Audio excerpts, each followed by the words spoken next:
Gente, vamos dar continuidade ao nosso curso de ferramentas computacionais para a solução de problemas de engenharia usando o Octave e o Python. Essa é a parte 2 do nosso encontro, onde nós estávamos entendendo, né, os problemas associados a como esconder uma informação dentro de outra. No nosso caso, o foco é a esteganografia. E aí, só relembrando, né, alguns conceitos. Esteganografia é o processo de ocultar uma mensagem secreta dentro de uma mensagem maior, de tal maneira que alguém não possa conhecer a presença ou o conteúdo dessa mensagem. Perceba que nesse ponto a gente tem uma diferença, né, entre esteganografia e criptografia. Na criptografia, a mensagem é visível para qualquer pessoa que a intercepte. Porém, essa mensagem ela não está num formato que permita o seu entendimento, claro, né? No caso da esteganografia, o que acontece é a imagem ela vai ser a informação ela vai ser ocultada, fazendo com que a sua presença na mensagem ela não seja possível de se visualizar, né? A gente esconde essa informação dentro de outra, de modo que o cara que intercepta não tem noção que aquela informação está escondida lá. Né? Não tem informação a respeito da sua existência. Vamos relembrar alguns outros conceitos. Né? Conceitos que vão ser vistos em muito mais detalhes no encontro que vocês vão ter só sobre o processamento de imagem, né, usando o Python. Mas aqui a gente vai ter que dar uma pincelada para que vocês entendam como é que o processo de esteganografia é implementado. Então, um primeiro conceito, né, que é importante que vocês tenham conhecimento. O que é uma imagem? Pode-se dizer, né, ou pode-se descrever uma imagem como um conjunto finito de valores que a gente chama de pixel. Então, quando você pega lá, você vai escolher o seu celular novo, uma câmera, ou até mesmo a sua TV, não é? A informação a respeito, né, que descreve uma imagem, ela é descrita através de pixels. Né? O pixel é o menor elemento de uma imagem, que contém uma informação. Essa informação nada mais é do que um valor que representa o brilho, né, de uma determinada cor em uma posição específica dessa imagem.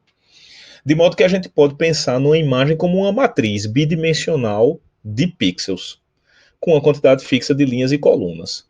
Essa quantidade de linhas e colunas vai depender de acordo com o dispositivo que você estiver trabalhando. Se a gente fala de uma TV HD, Full HD, 4K, cada um desses tipos de dispositivo tem uma resolução diferente. E a resolução nada mais é do que a quantidade de pixels que a gente tem disponível para representar uma informação global, né? Aquela imagem. Agora vamos considerar que cada valor armazenado no pixel ele pode variar entre 0 e 255. Isso aí é um exemplo. A depender do tipo de dispositivo que você estiver utilizando, esse valor pode mudar. Pode ser maior, essa faixa, né? Pode ser maior, pode ser menor. A gente vai considerar aqui um padrão, que é esse valor variando entre 0 e 255. Ou seja, cada pixel, o conteúdo de cada pixel, ele pode ser representado por uma variável que ocupa na memória apenas 8 bits. Com 8 bits a gente consegue varrer essa escala de valores, de 0 a 255. Tecnicamente, devido ao espaço de cores escolhidos, pode-se dizer que para uma imagem colorida, na verdade, para cada posição, a gente tem 3 valores, para cada pixel.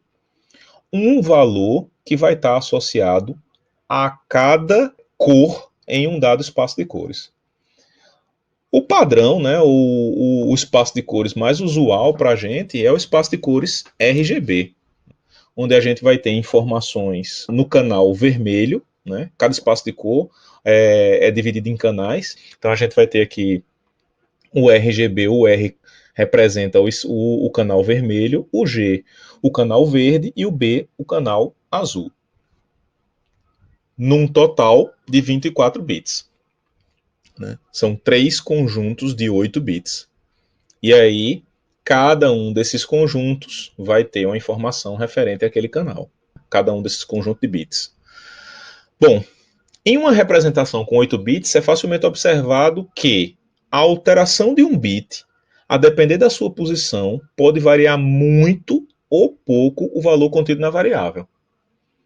Para ser mais claro, vamos pegar aqui o nosso registrador aqui com 8 bits. Vamos imaginar aqui que isso aqui é o conteúdo de uma dada variável. Se a gente varia o bit mais significativo, a taxa de mudança, né, ou a porcentagem de mudança do valor, ela é muito elevada. Isso pode ser comprovado pela notação polinomial, né, que representa, né, quando a gente está trabalhando com números binários, normalmente a gente usa uma notação polinomial para representar, né, aquele valor. Então, se a gente está considerando aqui uma variável que tem 8 bits, na nossa notação polinomial, o bit menos significativo está associado, no mundo binário, à potência zero, enquanto que o bit mais significativo está associado à potência 7. Então a gente tem aqui 0, 1, 2, 3 até o 7. Nessa posição aqui, a posição do bit mais significativo, a gente vai ter uma potência de 2 elevado a 7. Né? Enquanto que aqui a gente tem uma potência de 2 elevado a 0. Então, se a gente varia só o bit menos significativo, o valor do todo ele é alterado muito pouco. Ele é alterado na casa da unidade. A gente vai estar somando ao todo 1 ou 0, a depender do valor que tem aqui dentro desse bit, né, dessa posição de memória aqui nesse registrador. Ou seja, uma mudança no bit mais significativo tem um impacto muito maior no valor final do que uma mudança no bit menos significativo. Portanto, a técnica de implementação de esteganografia baseada no bit menos significativo toma vantagem dessa característica. O que é que isso quer dizer?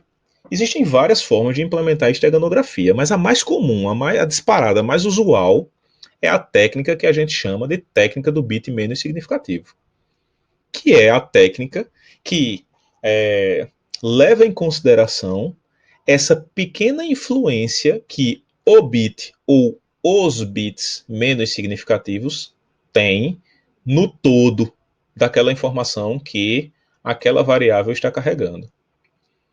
A saber, esse registrador representa o conteúdo de um pixel para um canal de cor. Se a gente junta 3 registradores, a gente tem o conteúdo dos 3 canais de cores e, consequentemente, a gente tem a representação completa daquele pixel. Para implementar essa técnica de esteganografia, inicialmente a gente vai observar como uma imagem genérica pode ser lida, pode ser observada usando Python, certo? Nesse curso em particular, a gente vai trabalhar com 2 bibliotecas, a biblioteca OpenCV e NumPy. Essa biblioteca aqui é uma biblioteca já consagrada para processamento de imagem. Vocês vão ver essa biblioteca com muito mais detalhe no encontro referente a processamento de imagem. E NumPy, provavelmente vocês já viram várias aplicações ao longo desses encontros, né, no decorrer desses encontros. Vamos tentar abrir uma imagem simplesmente carregar muito.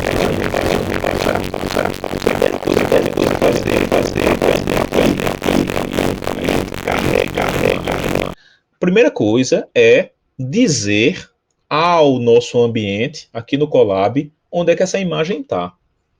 Para que a gente faça isso, uma coisa bem interessante que o Colab oferece é a possibilidade de você buscar dados que estão guardados no seu Drive, no seu Google Drive. Então, para que você consiga fazer isso, a primeira coisa que você vai fazer é importar a biblioteca Drive do Colab. Então, a gente pode usar esses comandos aqui. Vamos importar o Drive.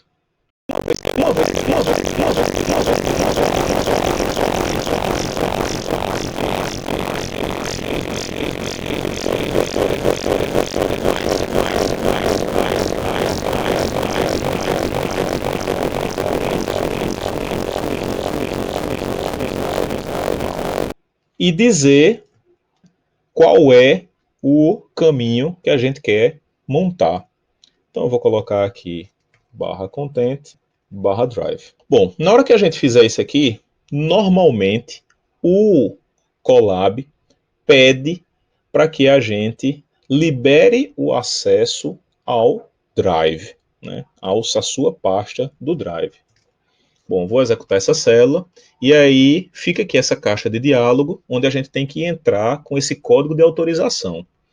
Para entrar com esse código de autorização, basta que a gente venha no link que é fornecido. A gente define qual é a conta que a gente quer utilizar. Então, a imagem que eu vou trabalhar, ela está na minha conta pessoal do CA. Eu libero, né, a permissão e ele vai me passar um código. Esse código, toda vez que a gente vai acessar, ele gera um código novo. Então eu vou colar aqui o código, copiei lá, colei aqui o código, dou Enter, né? E aí, uma vez que é autorizado, né, o uso do Drive pelo Colab, a partição, digamos assim, né, ela é montada. Pronto. A partir de agora, esse kernel que está sendo utilizado aqui tem acesso ao meu Drive.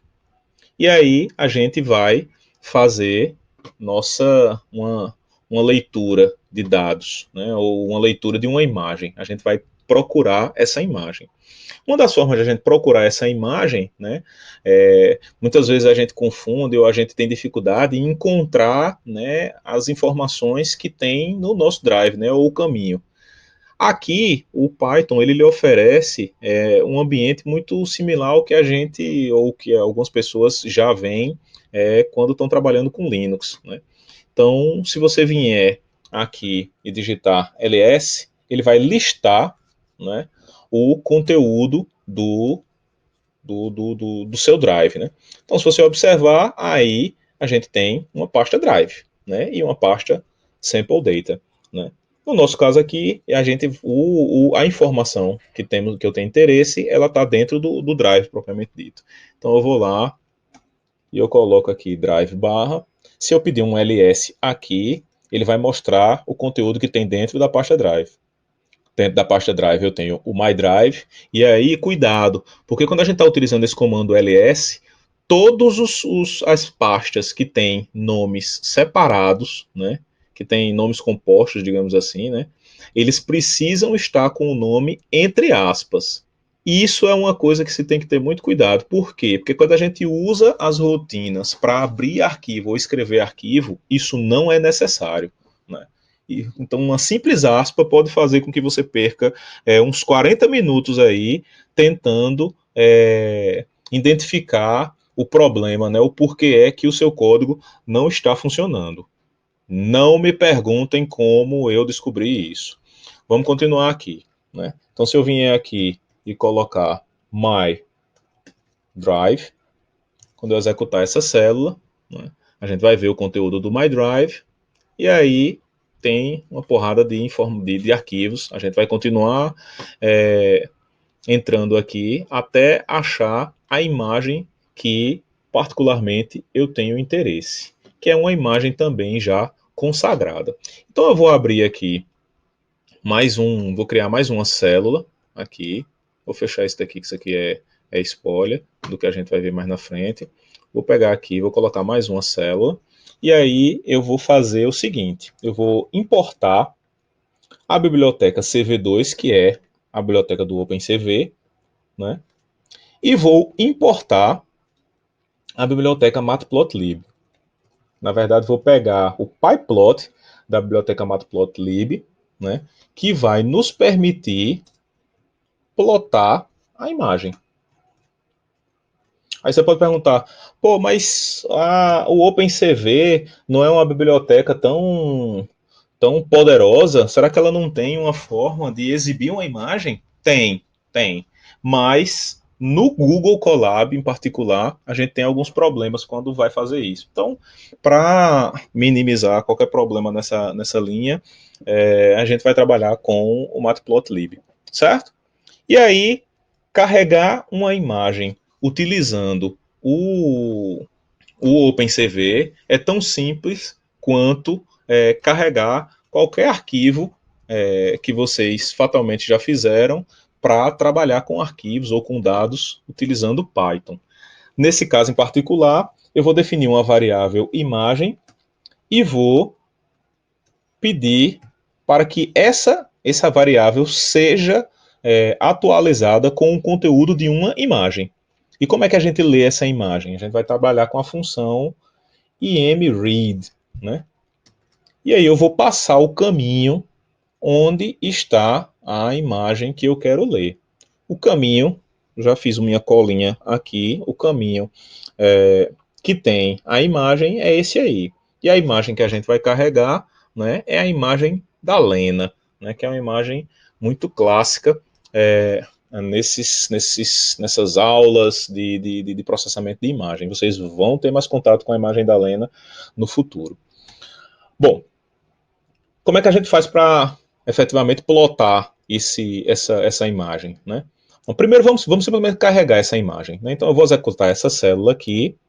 Uma vez executada essa célula, o que é que eu tenho? Eu tenho em IMG o conteúdo, né, da imagem.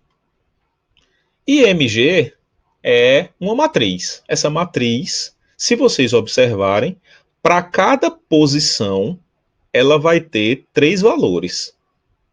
Essa matriz nada mais é do que o conteúdo da Lena, né? O conteúdo, o dado associado a cada pixel que representa a Lena. Então, em termos de dado bruto, qualquer imagem nada mais é do que uma representação de valores numa forma matricial. Nesse caso em particular, cada posição dessa matriz, né, cada elemento dessa matriz tem 3 valores. Né? Cada um desses valores corresponde a um canal de cor dentro do espaço de cores escolhidos. Nesse caso, a gente está trabalhando com o espaço RGB.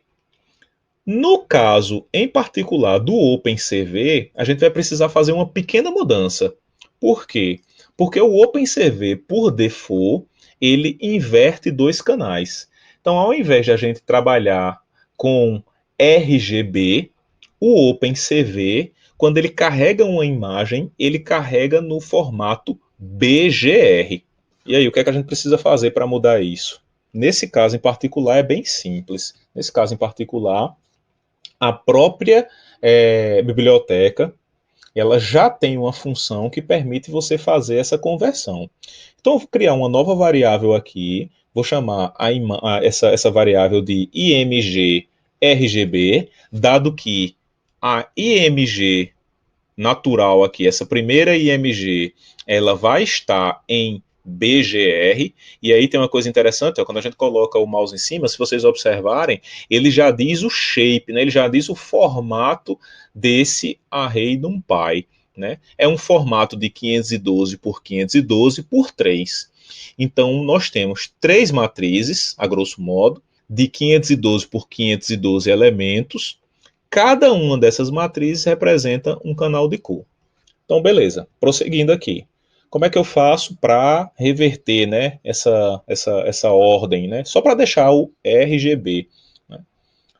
Isso aí não vai fazer muita diferença para o que a gente quer trabalhar, mas para realizar a operação, para que vocês tenham noção de algumas funções que o OpenCV fornece, a gente vai trabalhar com outra função da biblioteca, que é a função CVT color. Esse C aqui é maiúsculo. CVT color. Bom, essa função permite com que a gente converta, né, por isso o CVT aqui, de convert, e o color, né, o espaço de cores. Nesse caso, a gente vai manter o mesmo espaço de cores que a gente já tem, né, que é o espaço de cores RGB. A gente só vai reordenar a informação. Então, eu venho aqui e coloco a variável que tem a minha imagem no formato BGR e eu passo como parâmetro color underline BGR para RGB. E aí, ó, se vocês observarem, tem outra série de de conversões que podem ser feitas, né? Nesse caso aqui, a gente vai só converter de BGR para RGB. E aí, por fim, a gente vai utilizar a nossa função de plotagem. Então, eu importei a biblioteca PyPlot com o PLT. Eu vou chamar uma função que tem dentro da PyPlot que se chama IMShow. E aí eu repasso a informação que eu quero gerar, né, que eu quero plotar, que é o meu IMG RGB. Então, essa matriz, né, esse conjunto de dados que está aqui armazenado dentro dessa variável IMG-RGB, ela vai ser mostrada. Então, vamos executar aqui essa célula para ver o que é que acontece. Opa, tivemos um erro aqui. Tá aqui, ó. Esse igual aqui tá de gaiato. Pronto, beleza. Porque vocês não me avisaram. Bom, vou executar de novo aqui. Tá lá. Nossa Lena. Essa é a imagem, né, que a gente obtém utilizando, né, o IMShow a partir da leitura de um arquivo, né, que foi feito utilizando a nossa boa e velha biblioteca OpenCV. Se vocês observarem, né, aqui a gente tem o eixo X e o eixo Y, né, essa imagem é uma imagem de 512 por 512 pixels. E em cada um dos pixels que a gente tem aqui, nós temos 3 informações. A informação do canal R, a informação do canal G e a informação do canal B, né, vermelho, verde e azul. Certo, mas só a título de informação. E se eu quiser tirar esses eixos aqui para deixar a minha imagem limpa, né? Se eu quiser tirar esses eixos. Bom, tem algumas funções auxiliares que a gente pode utilizar para tirar esses eixos, né? Uma delas nada mais é do que a gente chamar de novo a biblioteca PyPlot e passar dos eixos, né? E a gente só precisa passar como parâmetro off. Então a gente está desligando os eixos.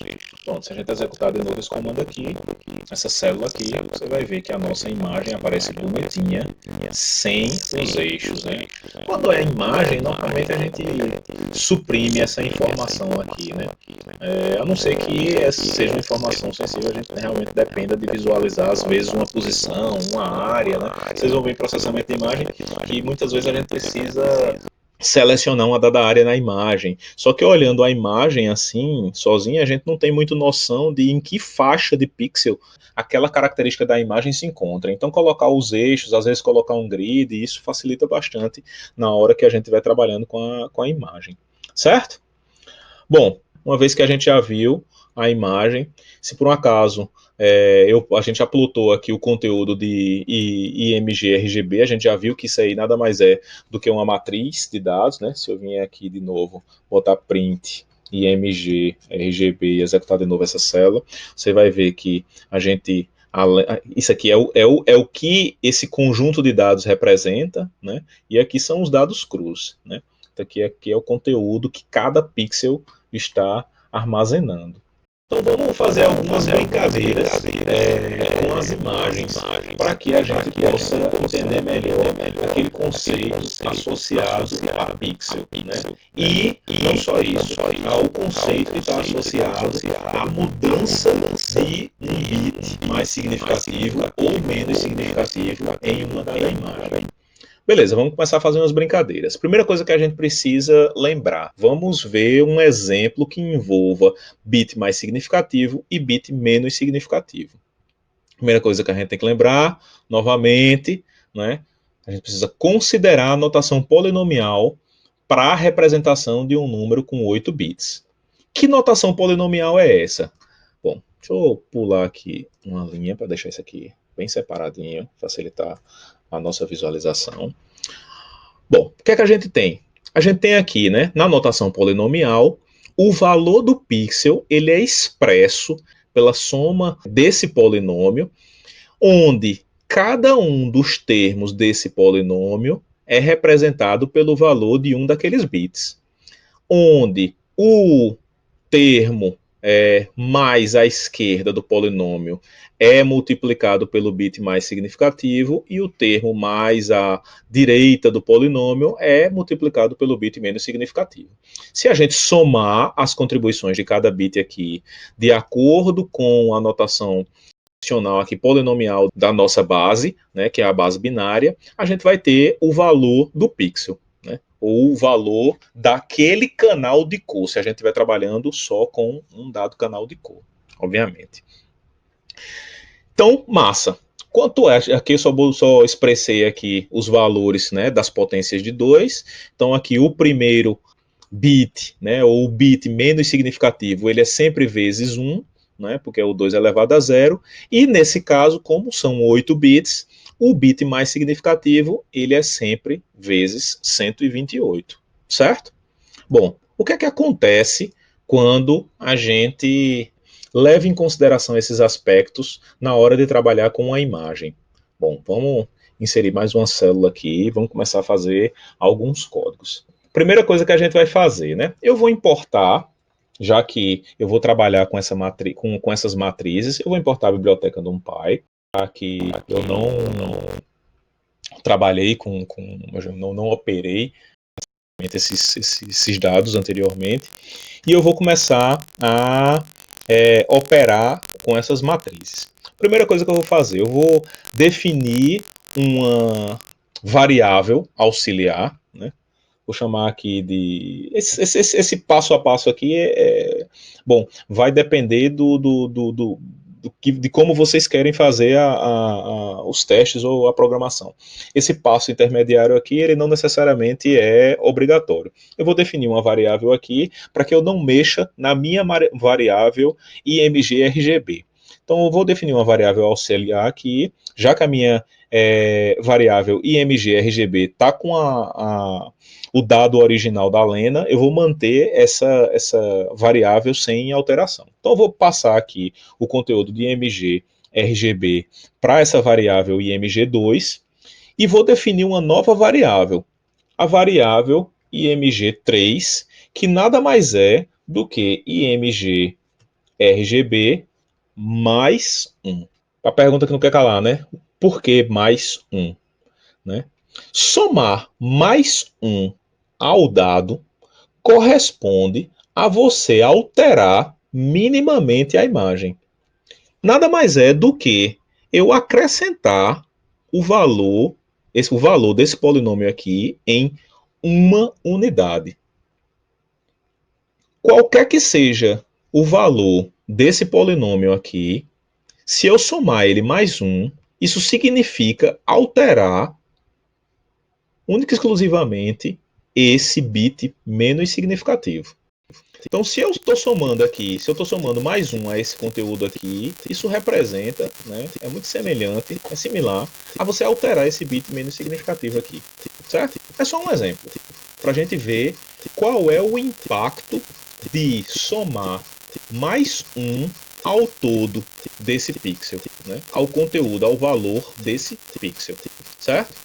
Então a gente vai, como é que a gente consegue visualizar isso, né? Essa diferença das duas imagens. Bom, vou copiar aqui o que a gente já tinha, para não ter que digitar de novo. Vou colocar aqui e ao invés de IMG-RGB, vou colocar aqui imagem 2 e vou copiar essa mesma linha e aí vou colocar aqui imagem 3. Vamos executar isso aqui e ver o que acontece? Bom, fazer a plotagem, né, de duas informações consecutivas vai nos dar algo que a gente não esperava. Quando a gente coloca aqui, né, o nosso plot, né, dois plots consecutivos, a gente está atualizando, né, a última informação que foi repassada, sempre com o conteúdo do último plot. A informação que foi repassada, né, não a última. A gente está atualizando a informação que foi repassada, sempre com o conteúdo do último plot. Então, colocar plots encadeados aqui não vai nos ajudar a verificar a diferença de uma imagem em relação à outra. Aí você pode perguntar, mas e aí, como é que a gente faz para plotar mais de uma imagem e, consequentemente, a gente conseguir ver a diferença das duas? Bom, para fazer isso, é muito semelhante ao que a gente já faz, né, no MATLAB, para quem trabalha com o MATLAB. A gente vai utilizar outra função que também tem dentro da biblioteca PyPlot, que se chama subplot. Nessa função subplot, ela utiliza como parâmetro, né, uma notação também matricial, onde os dois primeiros valores representam o posicionamento, né, das imagens. Ou seja, isso quer dizer aqui que eu vou posicionar em uma linha duas colunas. E o terceiro valor representa qual é o item que eu estou, qual é o elemento que eu estou querendo plotar. Nesse caso aqui, no primeiro elemento de uma notação, de um posicionamento onde eu tenho uma linha e duas colunas, eu vou plotar a imagem 2. E aí eu repito esse mesmo comando aqui embaixo, só que agora a imagem 3 vai ser o segundo elemento. Então o que é que a gente espera ver? Né? A gente espera ver aqui nessa área, né, nessa área de saída, uma imagem aqui e uma imagem aqui, o que representa uma linha, né, e duas colunas, certo? Então pronto, vamos executar isso aqui e ver o que é que a gente tem como resultado. Pronto, tá lá. Se vocês observarem, aqui do lado esquerdo a gente tem a informação da Lena, né, a imagem da Lena, e aqui do lado direito a gente tem a imagem da Lena acrescida de uma unidade. Vocês conseguem perceber alguma diferença de um para o outro? Talvez não. Primeiro porque o tamanho da imagem não está dos melhores, né? Eu estou exigindo muito do campo visual de vocês, né? Segundo, porque o incremento aí foi muito pequeno. Dentro de uma faixa de 255 valores, né, possíveis, eu alterei em uma unidade. Ele tinha um range de 0 a 255 e eu só alterei uma unidade, né, nesse valor. E aí, como é que eu faço, primeiro, para visualizar melhor essa imagem? Bom, para visualizar melhor essa imagem, a gente vai utilizar uma outra coisa que na biblioteca PyPlot tem, né? Que é, na verdade, no subplots, tem um ajuste que a gente pode fazer, que é figure size. Figure size, eu vou dizer que eu quero uma matriz, que eu quero uma imagem aqui, vamos botar de 15 por 15, podia ser 10 por 10, bom, vamos ver 15 por 15 para ver como é que essa imagem fica, depois a gente pode alterar, aumentar um pouquinho mais. Bom, já melhorou, né? Já deu para a gente ter um campo de visão melhor. Vou botar 20 por 20, para a gente poder comparar aqui bem melhor essas duas imagens. E aí executar de novo essa célula. Bom, beleza. Pronto. Novamente, aquela pergunta que não quer calar, né? E aí, vocês conseguem notar alguma diferença de uma imagem para outra? Bom, se vocês perceberem, se vocês olharem muito atentamente, vocês vão perceber que as imagens elas são quase que idênticas. Só tem aí dois pontos, né, assim, que são bem perceptíveis ao olho, que permitem com que a gente verifique que tem diferença entre uma imagem e a outra. Se você observar, nessa segunda imagem, que foi a imagem acrescida de uma unidade, a gente tem aqui, ó, parece jogo dos 7 erros, né? A gente tem aqui, ó, uma área com uma coloração diferente do que a imagem original.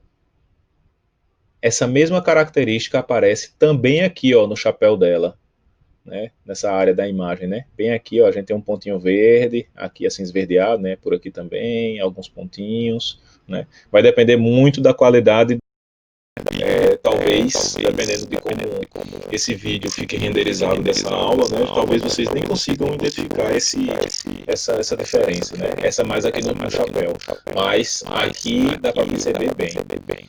Bom, o que foi que fez essa região aqui ser diferente dessa outra aqui, né? Bom, fatalmente essa região aqui, por ser muito clara, né? Tanto aqui como aqui, né? Como aqui também a gente tem uma região muito clara, né? Aqui ela está supersaturada. O que isso quer dizer? Os valores que representam os pixels nessa região aqui, eles são muito elevados, provavelmente saturados.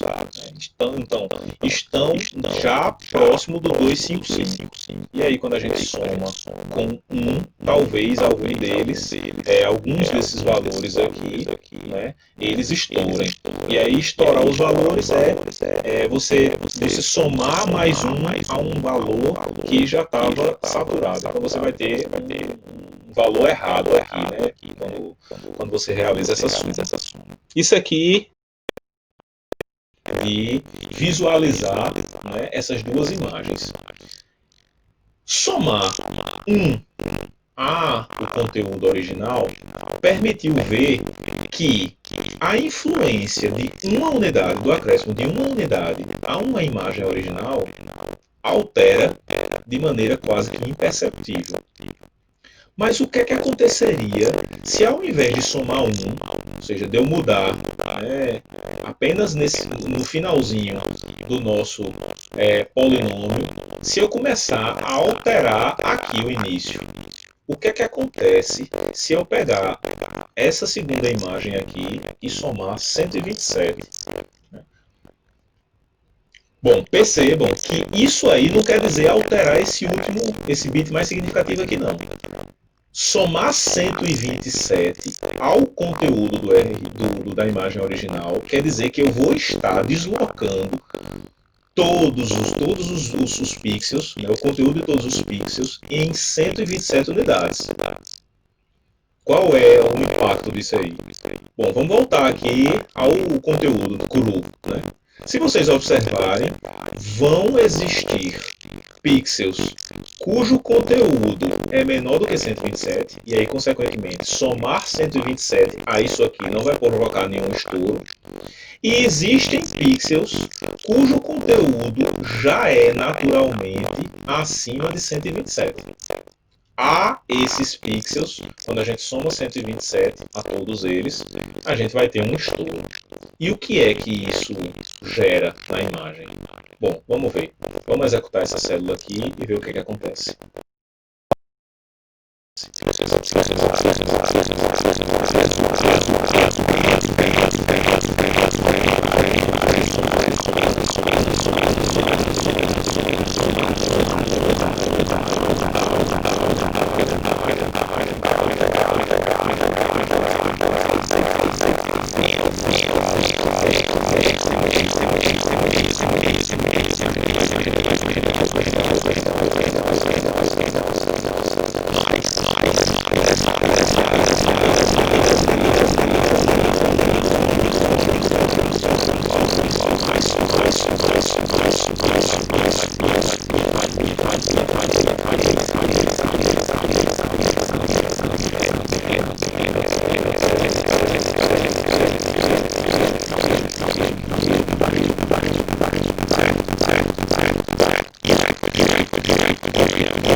essa imagem em particular, né?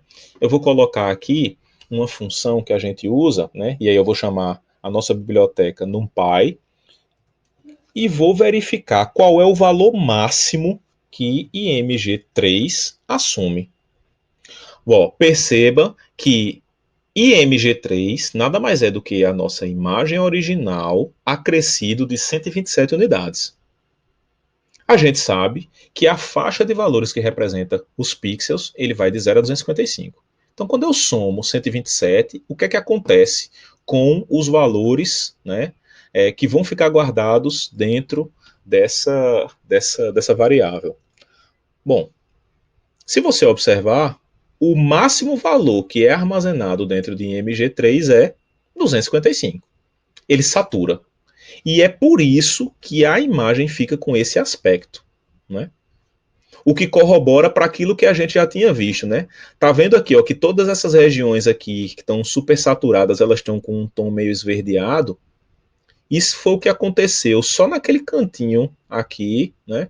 E em outras regiões por aqui, né? Elas ficaram bem saturadas, certo? Beleza, então a gente já sabe que o máximo valor que essa imagem aqui possui é 255. E agora a gente vai repetir, né, a nossa operação, só que agora aplicando uma máscara, certo? Como é que essa operação, como é que esse uso da máscara funciona? Bom, a primeira coisa é que é feita operações lógicas em Python. Vamos fazer uma brincadeira, vou definir uma variável igual a, vou definir uma variável b igual a 0, e aí eu vou analisar o n você colocar A é comercial, B, isso nada mais é do que o Vamos ver o que acontece esse exemplo aqui, a gente consegue observar como uma operação lógica de AND é simples de se implementar usando Python. Essa operação, ela representa uma operação onde a gente faz um AND entre 2 bits. Na prática, o espaço de memória que é reservado para essa variável aqui, se a gente não definir nada, é muito maior do que 1 bit. Mas, devido ao valor que a gente está armazenando, a gente pode dizer que essa operação aqui ela representa uma operação de AND entre 2 bits. Mas, e se eu quiser fazer uma operação com mais de 2 bits, né? Se essa operação envolver valores maiores? Bom, essa variável aqui, por definição, é uma variável inteira. Então, se eu quiser fazer uma operação de AND entre, por exemplo, o valor 10 e o valor, vamos botar aqui, 7, né? Que representam, né, em binário 1010, e aqui 0, 1, 1, 1. Se você realizar essa operação de AND aqui, qual é o resultado que a gente espera ver, né? Entre 10 e 7. Quando a gente fizer um AND entre esses dois valores aqui, a gente espera que o resultado dessa operação seja 2. Né? Por que 2? Né? A gente vai ter o AND de 0 com 1, o AND de 1 com 1, o AND de 0 com 1 e o AND de 1 com 0. Então, só esse 1 com 1 aqui é que vai permanecer na resposta. Então, vamos ver se isso acontece realmente. Bom, é o que a gente esperava, né? Bom, mas ficar realizando essa conversão mental aqui pode dar alguma dificuldade, né? Às vezes a gente precisa fazer uma operação entre dois números binários que tem um valor elevado. Bom, em Python, para resolver essa situação, a gente pode trabalhar com a função int. Então, se eu substituir aqui e colocar a função int, onde o argumento da função vai ser o número binário que eu estou querendo realizar a operação, 1010, e eu passo essa informação, né, de que a base que a gente está trabalhando é uma base binária, né? Então, essa função aqui, do jeito que ela está implementada, né, ela representa a mesma coisa da gente colocar o valor 10. Vamos ver se isso acontece? Eu vou rodar essa célula e dar o mesmo resultado. Então, tudo está acontecendo de acordo com o plano. Pronto, está lá o mesmo resultado.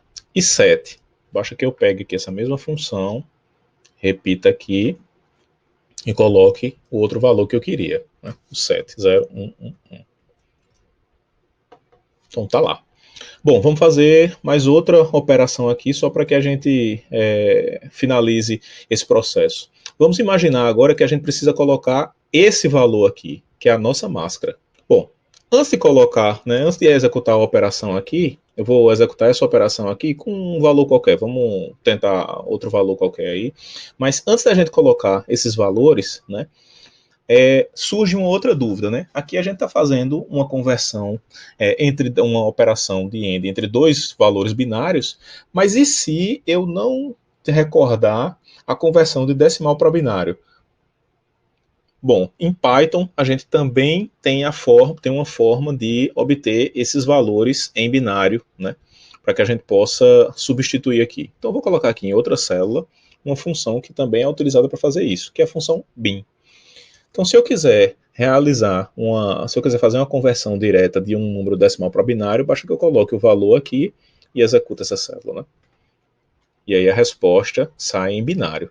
Então, o que é que a gente está observando aqui? 127 corresponde a uma base binária, onde eu tenho 1, 2, 3, 4, 5, 6, 7 bits com valor 1. Né? Sabendo que a variável que a gente está tentando trabalhar é uma variável de 8 bits, então aqui na frente desse 1 tem que ter outro 0. Que é exatamente o que a gente tem aqui, né? Então, esse valor aqui, que é o valor da nossa máscara, corresponde a 127 em binário.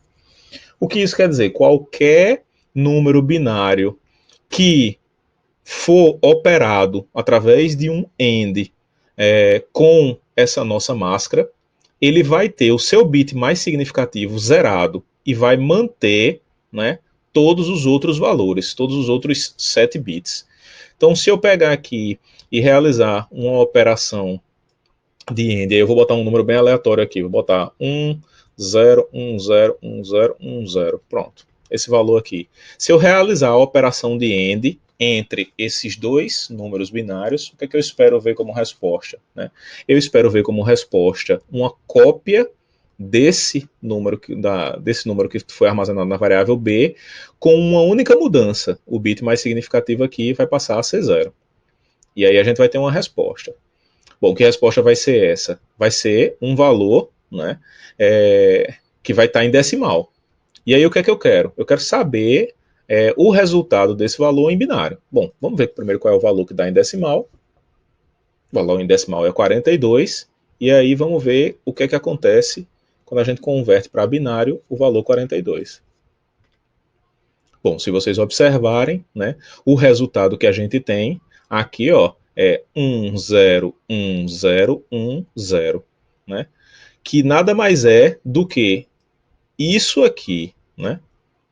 Dado que esse valor aqui passou a ser 0 após a operação, né, de AND entre esses dois valores, a gente ficou com 2 zeros à esquerda, né, na frente desse resultado aqui, desse valor aqui, né? Por isso que aqui, quando a gente realiza a conversão, aparecem só 6 bits, né? Mas, na verdade, os 8 bits que representam o resultado que a gente queria, eles existem considerando que os 2 bits mais significativos dessa resposta aqui vão ser 0 e 0. Beleza? Bom, como é que a gente verifica isso, né? E como é que a gente testa isso em uma imagem? Né? Bom, então vamos aplicar esse conceito de máscara, que foi o que a gente estava vendo aqui, a uma imagem. Então eu vou criar aqui uma variável máscara, que nada mais é do que um valor onde os bits que representam esse valor vão ser 0, 1, na verdade vamos botar aqui, faltou as aspas, né? Vão ser o valor da máscara que a gente vinha definido. 0, 1, 2, 3, 4, 5, 6, 7. Né? Que valor é esse, né? 127, a gente já viu. Então, vou pegar essa máscara aqui, vou pegar uma variável auxiliar, que vai receber a nossa imagem original, RGB. Vou pegar uma outra variável auxiliar, vai receber a nossa imagem original, que vai ser operada através de um AND com a nossa máscara. O resultado disso, a gente vai imprimir, só para verificar se aconteceu o que nós estávamos esperando, e a gente vai plotar uma imagem do lado da outra. Né? Vou repetir aquele procedimento que a gente já tinha feito antes. Vou botar uma figura de 15 por 15, vou colocar os dois plots, seguindo aquela mesma notação matricial, onde a gente vai colocar a imagem 2, né? A primeira imagem a ser plotada vai ser a imagem 2, e a segunda imagem a ser plotada, vamos botar 1, 2, 2, a segunda imagem a ser plotada vai ser a imagem que foi alterada usando a operação lógica, né? Que é, no nosso caso aqui, a imagem 3. Vamos ver o que é que acontece agora quando a gente executa essa célula. Bom, primeira coisa, né? O que é que a gente conseguiu observar aqui? Diferente daquele exemplo, ó, vamos voltar, né? Só relembrando aqui, o que é que foi feito aqui, né? O que foi feito aqui foi, a gente pegou a imagem original e somou com 127. Então, na prática, a gente simplesmente adicionou um offset de 127 a cada um dos valores de pixels que estavam associados às posições naquela matriz que representa a imagem. Qual é o problema de fazer uma soma com 127? Considerando que na imagem a variável tem tamanho definido, né? Ou seja, são 8 bits, na hora que você soma com 127, você estoura, né, o valor que está armazenado dentro daquela variável. E aí, consequentemente, né, a gente não tem uma representação real de saturação nos valores que a gente queria. Então a gente vai fazer uma coisa contrária, a gente vai tentar ver uma representação real, que é quando a gente simplesmente isola, né, zera o primeiro bit que representa, né, o bit mais significativo que representa o dado associado àquele pixel. Então foi isso que a gente fez aqui. Se a gente observar aqui naquele resultado que nós tínhamos calculado anteriormente, o maior valor que a gente tinha lá era 255, né, que é o valor saturado. Uma vez que a gente zera esse bit mais significativo, né, e aplica essa máscara na nossa imagem original, o que é que vai acontecer? A gente não vai ter, né, a gente vai checar isso aqui, mas se vocês observarem, a gente não consegue ter nenhum número maior do que 127. Né? Por que isso acontece? Bom, na prática, voltando àquela notação polinomial, esse bit aqui é o bit que representa o 128, né? Quando a gente soma, né, esse bit aqui com todas as contribuições dos outros bits, a gente vai ter 255. Né? Então, se esse bit aqui for 1, isso representa que no nosso polinômio a gente já tem a contribuição de 128 unidades. Né? E aí que vão ser somadas com as outras contribuições de cada bit para compor o valor, né, o valor total. Então, ó, beleza, quando a gente gera as duas imagens, é isso aqui que acontece. E aí perceba, né, que diferente dessa outra imagem aqui, tá 20 por 20, deixa eu botar 20 por 20 aqui também para a gente comparar na mesma escala. Bom, tá aí, ó. Se vocês observarem, né, essa imagem aqui é um pouco diferente daquela imagem, dessa outra imagem aqui, né? Porque nesse caso aqui, a gente está saturando os valores, lá, o valor máximo aqui, né? Está em 255, né, ele foi saturado. Aqui a gente vai ver que o valor máximo corresponde à metade dessa escala, né, dessa faixa. Então é isso que acontece com a imagem original, e isso aqui, a imagem com o valor alterado, certo? Vamos checar aqui para ver qual é o maior valor que tem, para a gente ter certeza. Então, se eu botar aqui IMG3, que é a nossa imagem modificada, o maior valor que vai aparecer, né, dentro dessa imagem aqui, né, o maior valor de pixel que vai aparecer aqui é 127. Beleza. Uma vez que a gente aprendeu a noção de máscara, vamos entender agora um pouco a respeito de como esconder o dado, né? Algumas características associadas a isso. O que é que a gente precisa levar em consideração agora? Uma vez que a gente já aprendeu como é que faz essas operações lógicas, como é que usa, né, uma máscara para realizar algumas operações com os dados de cada imagem, né? O que é que a gente precisa entender a respeito de restrições, né, as restrições que precisam ser aplicadas à mensagem. Bom, o que é que acontece quando a gente retira muita informação da imagem, que vai nos servir como portadora? Porque lembrem, essas operações que a gente está fazendo, por enquanto, ainda são na imagem que a gente chama de imagem portadora, ou a imagem que vai esconder, né, o que a gente quer esconder, né, que seja uma mensagem, seja uma mensagem de texto, seja outra imagem, seja um áudio. Então, qualquer uma dessas mensagens que serão escondidas, elas têm algumas limitações quando são submetidas a uma portadora. Bom, vamos continuar a nossa brincadeira. Eu vou copiar esse mesmo código aqui e a gente vai fazer algumas alterações nesse valor aqui para ver o que acontece. Bom, a primeira coisa que a gente fez, né, nesse exemplo aqui acima, foi tirar o bit mais significativo. E aí vocês já conseguem observar que quando a gente altera o bit mais significativo, a gente tem uma alteração muito grande na imagem original. E não é isso que a gente quer para a esteganografia. Na verdade, o que a gente quer é conseguir alterar essa imagem aqui minimamente, de modo que essa imagem ela permaneça com esse desenho padrão, né? Ele permaneça com esses dados, com essa informação padrão, mas por trás desses dados, né, esteja a nossa informação que a gente está tentando esconder. Então vamos ver o que acontece se ao invés de alterar o primeiro, o bit mais significativo, a gente alterar o bit menos significativo. Bom, vou pegar, alterar isso aqui para 1 e voltar aqui no bit menos significativo e colocar 0.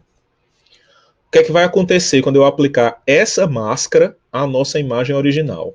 Na prática, eu vou estar trabalhando única e exclusivamente, eu vou estar alterando única e exclusivamente o bit menos significativo que representa esse dado, certo? Vamos ver aqui. Tá lá. Olha que interessante. Primeiro vendo aqui a nossa matriz de dados, né? Se vocês observarem, os dados que estão aparecendo aqui, eles vão ser dados que vão ter um range que vai chegar até próximo de 255. Isso vai depender da informação que tem lá na imagem portadora, na imagem original, porém, o menor valor que a gente vai encontrar, né, ele vai ser sempre 0 ou um valor acima de 1. Por quê? Porque esse último bit aqui, ele vai ser sempre 0 na imagem resultante. Né? Nessa imagem aqui, qual diferença, né, é perceptível dessa imagem, que é a imagem original, para essa imagem aqui, que é a imagem resultante? Que é uma cópia da imagem original, com a diferença que o bit menos significativo, que é parte, né, do dado ou do valor associado a cada pixel, quando esse bit menos significativo é zerado. Bom, eu particularmente não consigo perceber nenhuma diferença. E aí tem ainda outra coisa que a gente vai discutir, né, que são as limitações do olho humano. Mas se vocês observarem, né, não tem nenhuma diferença. Mas qual é o limite para isso aqui, né? Qual é o limite que a gente tem para alterar esses bits aqui e continuar sem ver uma grande diferença? Bom, eu vou comentar essa linha aqui, só para ele não ficar plotando sempre. E aí a gente vai continuar fazendo uma brincadeira. Eu vou tirar agora o segundo bit menos significativo. Vou zerar ele, vou aplicar essa máscara. Novamente, aplicando essa máscara aqui, a nossa imagem original, o que é que vai acontecer? Todos os bits a partir da posição 2, né, nessa cadeia, eles vão permanecer inalterados, porque eu estou fazendo um AND disso aqui com o dado original, porém, os dois bits menos significativos vão ser zerados. Qual é a influência disso aqui? Bom, vamos executar de novo isso aqui e vamos comparar as duas imagens, né? Vamos continuar olhando essas duas imagens para ver o que é que acontece. Tá lá. Conseguem notar alguma diferença? Novamente, eu não consigo notar diferença alguma. O que isso quer dizer? Bom, para um olho destreinado, né, na verdade eu acho que até um olho treinado, fatalmente a gente não vai conseguir perceber nenhuma diferença, mesmo tirando 2 bits, né, da nossa imagem original. Os 2 bits menos significativos, obviamente. Né? A gente já fez o teste e já viu que quando a gente muda os bits mais significativos, né, a gente tem uma diferença gigante. Bom, com 2 bits menos significativos, a diferença continua sendo imperceptível. Agora tem que tomar cuidado com uma coisa. Né? Percebam que aqui, na hora que eu aplico essa máscara, eu estou zerando os 2 bits menos significativos. Quando a gente for transformar isso numa imagem esteganografada, esses 2 bits menos significativos, né, ou o 1 bit menos significativo, ele vai ser substituído por um bit que representa uma informação, né, por um conjunto de bits, né, 2, que representam uma informação. Bom, mas vamos continuar aqui a nossa brincadeira. Vou aumentar mais um bit e vou executar novamente. Tá lá. A gente continua sem notar uma diferença perceptível. Ao menos eu não estou conseguindo aqui. Acredito que vocês esperam, né? Pode ser que eu já esteja ficando com algum problema de visão e vocês estejam detectando diferença que eu não vejo. Ah, tem outra coisa, tem uma coisa que acontece e que vocês vão perceber, né? Fazer essa operação aqui permite com que a gente tenha, tecnicamente, a implementação de um filtro. Né? A gente está minimizando, né, baixas variações, variações pequenas. Né? A gente está privilegiando variações mais altas na informação. Bom, mas isso aí são outros detalhes que a gente não vai explorar necessariamente aqui. Bom, vamos diminuir mais um bit aqui, né? E vamos ver o que é que acontece. Bom, nesse ponto aqui, nesse momento, onde eu tenho os 4 bits mais significativos, ou seja, o nibble mais significativo aqui, né? E o nibble menos significativo, eu dividi aqui no meio, eu coloquei os 4 bits menos significativos, o nibble menos significativo, todo zerado, o nibble mais significativo todo setado. Então, se vocês observarem, quando a gente executar isso aqui, finalmente alguma diferença começa a ficar mais perceptível. Essas diferenças aqui, ó, elas estão associadas diretamente ao processo de quantização da imagem. E aí dá para notar bem direitinho, ó, se vocês observarem, a imagem agora, ela começou a criar regiões bem definidas, né? Então, coisas que não apareciam na imagem original, agora aqui começam a aparecer, né? A gente começa a ver que existe tipo um degrau, um gradiente de cores, né? Aqui, ó, na pele da Lena, né? E no background também, né? A gente começa a ver regiões que ficaram, né, bem evidentes aqui a separação. Então, a partir desse momento aqui, né, a gente pode dizer que... E olha que a gente ainda não inseriu outra imagem. A gente vai ver o que é que acontece quando a gente insere outra imagem aqui, quando a gente modifica o dado. Mas se vocês observarem, fazendo isso aí, a gente já vai ter um problema que está ligado à perda de informação da imagem original.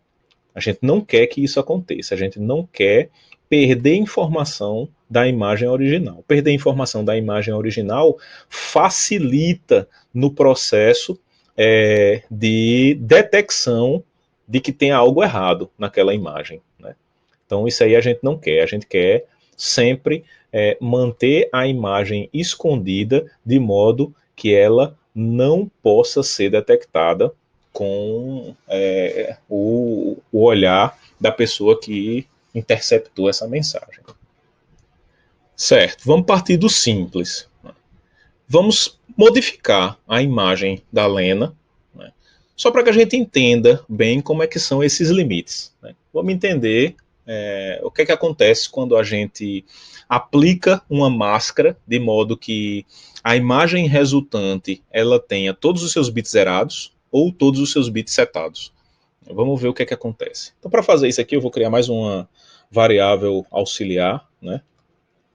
Vou pegar a minha imagem original e vou realizar uma operação de AND, né, com uma sequência de bits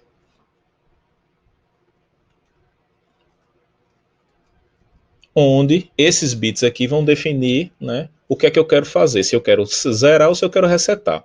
Então eu vou colocar aqui 8 bits 0 e vamos ver o que é que acontece com essa imagem.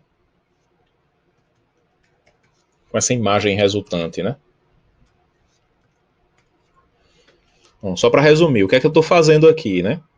Eu estou pegando a minha imagem original, essa imagem aqui, e estou realizando um AND com 0. O resultado disso, né, o resultado dessa operação aqui, vai ser, eu vou zerar, né, todos os valores dessa imagem. Então, eu vou estar gerando uma imagem, né, que a gente chama de flat, né, uma imagem de cor sólida, né, tá tudo sólido.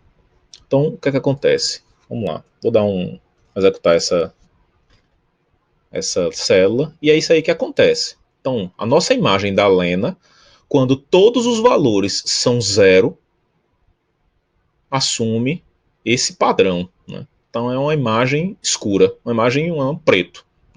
Então, a ausência de bits diferentes de 0 na minha imagem faz com que o resultado dela seja 0. Então, 0 representa, né, o preto. Se por um acaso se eu por acaso fizer o contrário, se eu por acaso quiser que todos os bits de cada pixel aqui sejam 1. Bom, seguindo a mesma sequência de operação lógica, eu vou realizar uma nova operação lógica com a minha imagem original. Só que agora não pode ser um AND, porque se for um AND, é como se eu estivesse multiplicando o meu dado original por 1. Ele vai ser sempre o resultado do dado original. Agora eu vou ter que fazer um OR. O OR é representado por essa barrinha. Quando eu faço essa operação lógica, então todos os bits da minha imagem original vão ser 1. Tá lá. Se eu colocar todos os bits da minha imagem original 1, o que isso quer dizer? Cada pixel da minha imagem original agora tem o valor 255.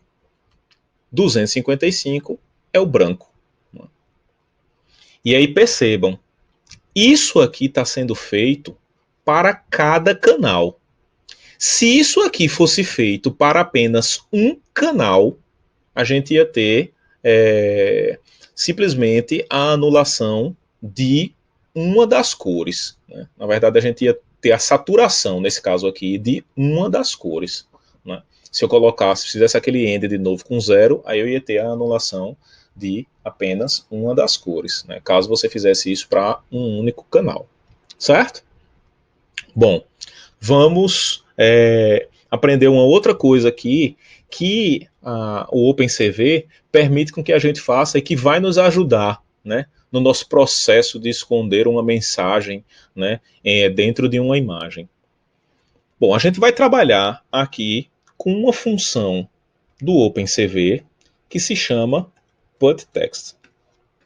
Essa função aqui permite com que esse T aqui é maiúsculo, permite com que a gente insira um texto em uma imagem. O primeiro argumento dela é qual é a imagem que você vai colocar.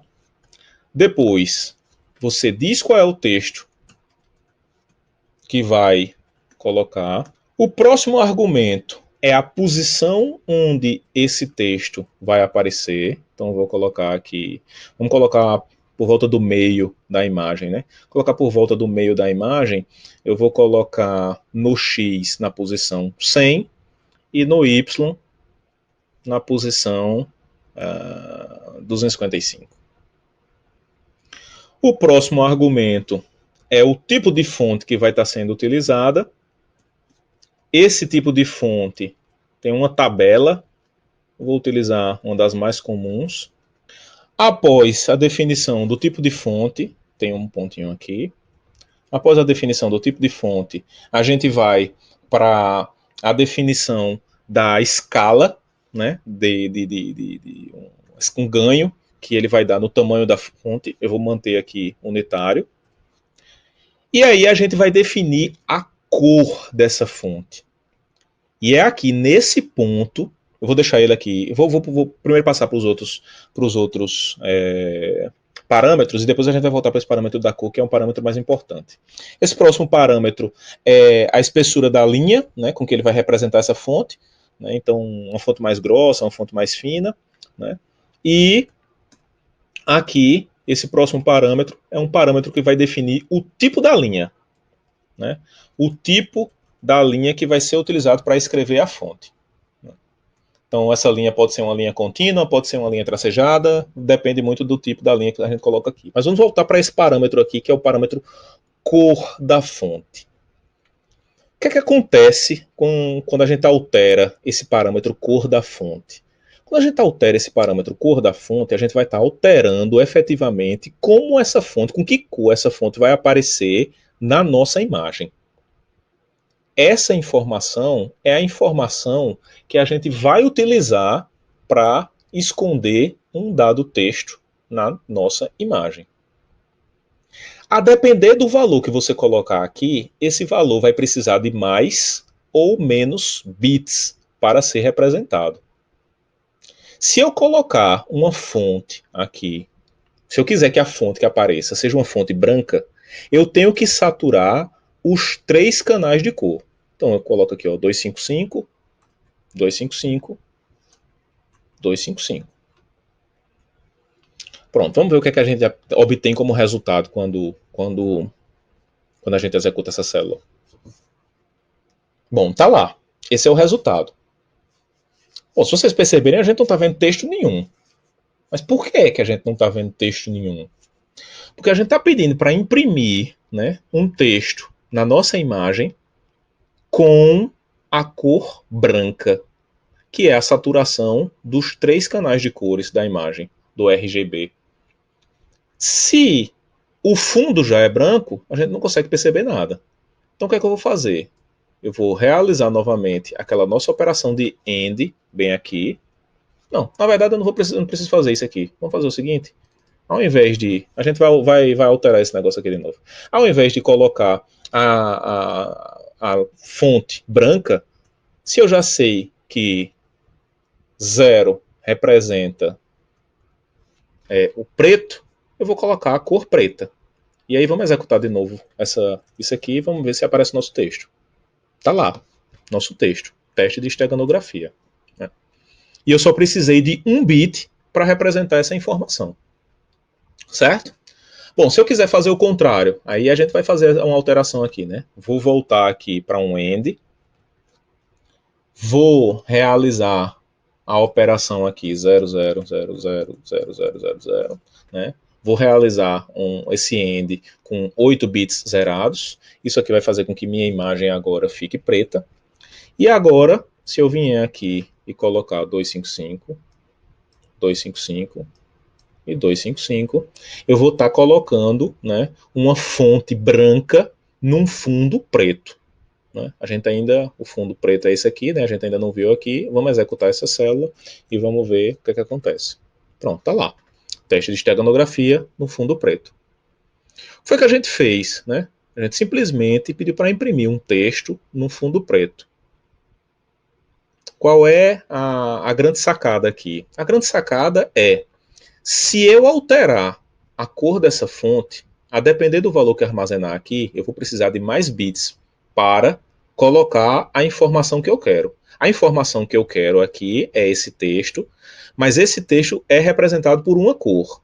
E essa cor, né, ela demanda uma dada quantidade de dados. O que é que eu vou fazer agora? Ao invés de colocar, né, 255, eu vou colocar 1. Colocar 1 aqui quer dizer que eu vou estar trabalhando com apenas um bit de informação. Seria a mesma coisa que colocar 0. Só que se eu colocar 0, essa fonte aqui vai ser preta. Não é isso? Vai ser preta. E preto no fundo preto não vai alterar nada. A gente não vai ver essa informação aqui. Confesso já de agora. Colocar 1 também não vai ser perceptível ao nosso olho. O nosso olho tem uma limitação. Perceba que a gente está falando de 256 níveis de cor que podem ser implementados. A gente está falando aqui de um dos níveis. O nosso olho ele não tem capacidade de enxergar essa diferença. Porém, um sistema computacional tem. E aí o que é que a gente pode fazer? Se eu pegar essa informação aqui, e se eu pegar essas alterações aqui e executar, o que é que vai acontecer? Perceba que aqui a gente está vendo, né, a depender da qualidade da imagem que você monitor aqui, a gente está vendo um reflexo. Por que é que a gente está vendo um reflexo aqui? Né, a gente está vendo um reflexo, não, uma sombra aqui, né? Teste de esteganografia. A gente ainda consegue, é perceptível. Por que é que isso está acontecendo? Bom, isso só está acontecendo porque essa imagem que foi atualizada, ela foi atualizada por cima de uma imagem antiga. Vou executar novamente esse código aqui, e vou executar novamente esse código aqui, e vocês vão ver que isso aqui vai desaparecer. Tá lá. Na verdade, o nosso olho não consegue perceber que o texto continua aqui. Só que ele continua aqui com apenas um bit definindo a sua cor. Mas a informação está aqui. Né? E aí, como é que a gente sabe que a informação está aqui? Bom, é simples. Se eu vier aqui e pedir para verificar qual é o valor máximo que eu tenho em imagem 4, o que é que a gente espera ver como resultado? Aqui, teoricamente, seria tudo zero. Aqui não foi o que a gente fez com a imagem original, né? Foi tudo zero. Mas aí a gente inseriu um texto. Um texto cuja informação foi inserida com essa cor aqui. Então, se a gente pegar e verificar qual é o maior valor que se encontra nessa matriz aqui toda, está lá, 1. Então, a informação que está aqui está armazenada com um código de cor 1. A gente não consegue ver, mas a informação está aqui escondida. Então, por si só, do jeito que está aqui, a gente pode dizer que essa é uma imagem esteganografada. Né? Se a gente passar essa imagem aqui para uma pessoa, ela nunca vai saber qual é a informação que está aqui, né? A informação está escondida, a gente não consegue perceber. Ela vai imaginar que isso é uma coisa preta, completa, né? Mas esse limite ele é muito tênue, porque se a gente colocar um valor aqui, vamos fazer um teste aqui, eu vou colocar aqui o valor, vou colocar um valor 15. Colocar o valor 15 quer dizer o quê? Quer dizer que eu vou estar trabalhando com 4 bits para representar essa informação. E a gente já viu o que acontece quando a gente trabalha com 4 bits, não é isso? Quando a gente trabalha com 4 bits, que é isso aqui, a gente começa a perceber alguma coisa. Vamos ver se isso vai acontecer aqui. Pelo fato da imagem ser preta, não é? O tom de cinza que vai ser gerado com esse código de cor aqui, 15, 15, 15, já começa a ser perceptível ao nosso olho. Então, se vocês observarem, o teste de esteganografia já está aparecendo aqui. Então, vamos voltar a um nível que a gente sabe que não percebe. Vou executar de novo essa linha, essa célula e essa outra célula. O texto continua aqui, só que agora ele está codificado com 1, 1, 1. Se a gente executar de novo aqui para verificar o valor máximo, espera-se ver 1. Certo, é isso que a gente está vendo. Uma vez entendida essas características da mensagem a ser escondida, como é que o procedimento de esconder a mensagem, né, efetivamente é realizado? A gente já sabe como colocar uma informação numa imagem, a gente já sabe como retirar bits, né, que representam dados com uma menor importância em uma imagem. Vamos juntar agora as duas coisas? Bom, juntar essas duas coisas aqui é tão simples quanto realizar uma ou outra separadamente. Nada mais é do que realizar uma operação lógica. Então, para relembrar a coisa, vamos pegar aquela nossa imagem original da Lena e ver novamente. A nossa imagem original da Lena, IMG RGB. Só que agora, né, o que é que a gente vai fazer? A gente vai pegar e vai trabalhar com uma nova imagem, que nada mais é do que a nossa imagem original, após uma operação de AND, com um conjunto de bits que a gente já estudou, que a gente já viu, o que tem que ser essa sequência, né? Lembra que essa sequência aqui permite com que apenas o bit menos significativo seja zerado. E aí, após essa operação, a gente vai criar uma nova variável que vai receber o resultado IMG7 com uma mensagem que a gente queira esconder. Que mensagem vai ser essa? Botar lá aquele nosso bom e velho IMG4. Nesse caso, uma vez que a gente executar nessa célula, vou colocar a parte de plotagem, né? Vou botar aqui o nosso subplot. Uma vez que a gente executar essa célula, o que é que a gente espera ver? A gente espera ver o conteúdo dessa mensagem, isso aqui, né, escondido dentro dessa. Melhor do que isso, a gente espera com que isso aqui apareça aqui dentro sem que a gente note, sem que isso seja perceptível aos nossos olhos, né? Então, vamos executar isso aqui. Vou colocar logo 20 e 20 aqui para poder ficar maior, permitir com que a gente visualize isso de maneira mais interessante. Vamos executar esse código. Olha lá, massa. Bom, vamos ser sinceros, né? Vocês conseguem ver a mensagem aqui? Tá aparecendo aquele primeiro teste que a gente fez, né? Quando a gente somou 1. A nossa imagem original. É perceptível alguma diferença de uma imagem para outra? Bom, essa é a nossa imagem original. Essa imagem é uma imagem esteganografada. Dentro dessa imagem existe uma mensagem que a gente não consegue ver. E só a pessoa que sabe que essa imagem foi esteganografada sabe que aqui dentro, no meio dessa imagem aqui, a gente tem alguma informação. Aí você pode se perguntar, professor, e como é que o cara recupera? Como é que o cara, sabendo que tem uma mensagem aqui, ele recupera essa mensagem?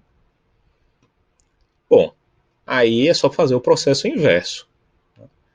Perceba que o processo para transformar a imagem original numa imagem esteganografada nada mais é do que você pegar a sua imagem original,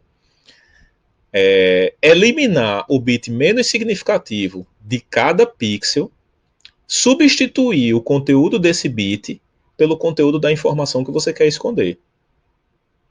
Uma vez que você tem a imagem esteganografada, agora é fazer o processo contrário. Você vai ter que eliminar os bits mais significativos, permanecendo apenas o bit menos significativo. Esse bit menos significativo dessa imagem esteganografada é o bit que contém a informação que está escondida. Ah, como é que a gente percebe que essa informação está escondida aqui? Bom, aí a gente vai fazer aquela brincadeira, vai começar a explorar isso aqui. Se eu vier aqui, ó, e colocar, por exemplo, 3, o valor 3 aqui. O que é colocar o valor 3 aqui? É alterar a cor da mensagem que vai ter que ser escondida para um nível de cinza que depende de 2 bits. Né? Eu tenho 3 aqui, posso representar 3 com 2 bits, não é isso? Pronto, se eu pego essa informação agora aqui e tento substituir ela aqui, eu preciso fazer uma alteração. Que alteração é essa? Ao invés da máscara que eu estou utilizando ser uma máscara que só zera o último bit, eu agora vou colocar uma máscara que zera os 2 últimos bits. Pronto, vamos executar novamente e vamos ver o que acontece. Tá aí. A gente continua sem perceber, não é, qualquer rastro de uma mensagem. Mas e se a gente começar a apertar mais isso aqui, né? Se ao invés de trabalhar só com uns 2 bits menos significativos, se a gente exigir que mais um dos bits seja aproveitado para esconder a nossa imagem. Bom, vamos ver o que acontece. Para que eu possa trabalhar com 3 bits, ao invés de colocar aqui uma cor que pode ser representada com apenas 2 bits, eu vou colocar uma cor que precisa ser representada por 3 bits. Então, se eu colocar 7 aqui, isso quer dizer que eu vou precisar de 3 bits para representar essa cor, obrigatoriamente. Né? E vamos ver o que acontece na imagem final. Né? Então, eu vou atualizar aqui a nossa imagem. A gente ainda não consegue ver alguma coisa aqui. Né? Na verdade, talvez forçar um pouco. Acho que se forçar um pouco dá para a gente visualizar alguma coisa. Está começando a aparecer. Mas o que vai acontecer com essa imagem? Né? Então, se a gente executar novamente essa célula, se vocês observarem, né, a gente já começa a ver aqui uma sombra da mensagem que a gente está tentando esconder. E se vocês não tomarem cuidado, essa sombra vai ficar ainda mais evidente. Como isso pode acontecer? Basta que você posicione a imagem num local, né? Vou colocar aqui 10, num local que não tenha uma variabilidade da imagem muito alta. Então, tipo, se eu colocar aqui 10 no X e 10 no Y, a mensagem vai começar a aparecer por aqui, né? E ela vai tomar essa parte, né? Vamos ver o que acontece. Veja que aqui é uma área, né? Onde a gente tem uma mudança muito significativa do conteúdo da imagem, né? Então, isso pode disfarçar a imagem que a gente está tentando esconder, né? Essa sombra. Mas mesmo assim, ela fica aparecendo. Se vocês observarem, esse tipo de técnica aqui é muito semelhante ao que a gente já tinha falado, né? A marca d'água. Mas aí vamos ver o que acontece quando a gente executa novamente isso. Eu simplesmente mudei a posição. A nossa imagem agora vai estar aparecendo mais aqui em cima, a nossa mensagem, né? E vamos executar novamente essa célula. Pronto, tá lá, ó. Olha o que acontece. Nossa imagem aqui é completamente visível, né? Ela não fica, né, sólida, mas qualquer pessoa poderia detectar essa imagem. Então veja, a gente já começou a exigir demais. Lembra que no outro, quando a gente não estava colocando nenhuma mensagem nesses 3 bits, a gente podia vir até aqui o quarto bit, né? Só a partir do quarto bit é que a gente conseguia ver uma notada diferença na imagem. Mas quando a gente começa a colocar uma mensagem, começa a aproveitar esses bits aqui menos significativos com dados, né, atualizar ele com dados, essa informação que está aparecendo aqui, ela pode se sobressair, né, ela pode começar a aparecer na mensagem portadora, né, na imagem portadora. Então, a relação sinal-ruído, digamos assim, né, se a gente considerar que a mensagem que a gente está querendo esconder é um ruído, ele começa a ficar muito, muito fácil de se perceber, né, na mensagem original. A gente tem que manter essa relação aqui o mais alta possível, né, A gente tem que esconder de uma maneira que ninguém possa detectar. Então, para que a gente esteja sempre no lado seguro, vamos trabalhar sempre com um bit apenas, né? Ou não exigir muito da nossa mensagem portadora, né? Então, se eu colocar novamente aqui só um bit, né, e executar tudo, vamos atualizar a mensagem, atualizar o dado que a gente quer esconder e vamos atualizar a nossa mensagem portadora com o dado. E aí, né, dá para se perceber que nada, né, passa, né, da mensagem original aqui, né? Em relação, se a gente comparar com a mensagem original, né, a mensagem esteganografada, né, ela não tem praticamente nenhuma alteração. E aqui a gente tem um exemplo perfeito de uma imagem que está escondendo uma mensagem, né, por meio de esteganografia. Bom, gente, percebam que esses exemplos, eles permitem com que você possa implementar a técnica. Esse exemplo, ele é simples o suficiente para que você entenda como é que é o funcionamento, porém, ele não mostra todo o potencial da técnica. Tem outra coisa que eu não falei aqui, que é, uma vez que a gente faz esse tipo de abordagem, a gente está implementando nos 3 canais de cores a mesma mensagem a ser escondida. Isso é uma redundância. Na verdade, a gente pode fazer essa máscara, né, aplicada apenas a um dos canais de cor.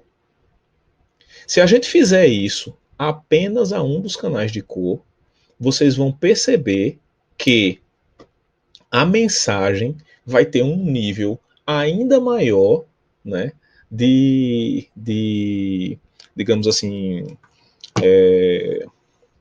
criptografia. A gente vai estar escondendo a mensagem em apenas um dos canais de cor. E aí, consequentemente, a gente vai tentar tomar vantagem das limitações do sistema visual humano. Uma delas é o olho humano percebe muito menos a variação de cor do que a variação de luminância. E aí o que é que acontece? Aqui a gente está trabalhando com o espaço de cores RGB, mas a gente podia muito bem trabalhar com o espaço de cores YCBCR. No espaço de cores YCBCR, nós vamos estar trabalhando com um espaço de cores que separa os componentes em um componente de luminância e 2 componentes de crominância. Então a gente pode esconder a nossa mensagem diretamente nos canais de crominância, mantendo o canal de luminância inalterado. E aí a mudança fica muito menos perceptível. Então, uma vez que a gente tem 3 espaços de cor, três cores, né, no espaço de cor, a gente pode inclusive guardar o triplo de informação que a gente tem interesse. Né? Não foi o que a gente fez aqui, mas a gente podia muito bem criar 3 imagens, né? Criar 3 mensagens, né? Colocar cada uma em uma imagem diferente, realizar a nossa operação lógica fixando qual canal a gente vai estar utilizando, e aí, consequentemente, a imagem esteganografada ia ter no espaço de cor RGB, ele ia ter para cada canal de cor, né, uma mensagem diferente, que juntas, né, formariam a mensagem completa. Bom, em relação à esteganografia, eu acho que a gente vai ficando por aqui. Isso é o que seria a nossa base para o desafio que vai ser lançado. O desafio que vai ser lançado, não é, como vem acontecendo ao longo dos nossos encontros, o desafio que vai ser lançado é um desafio que vocês vão ter até o final da tarde para tentar resolver. E vão tentar resolver utilizando esteganografia. Esse desafio vai estar anexo a esse vídeo. Né? Então a gente vai colocar esse problema para vocês tentarem resolver, e aí no final da tarde a gente vai ver a solução que vocês propuseram e vou tentar resolver esse problema para vocês verem como é que a gente pode tentar solucionar usando essa abordagem baseada em esteganografia. No mais, obrigado pela paciência de assistir o vídeo é longo, né? Por assistir e ficar acompanhando até aqui. Obrigado, gente. Até mais.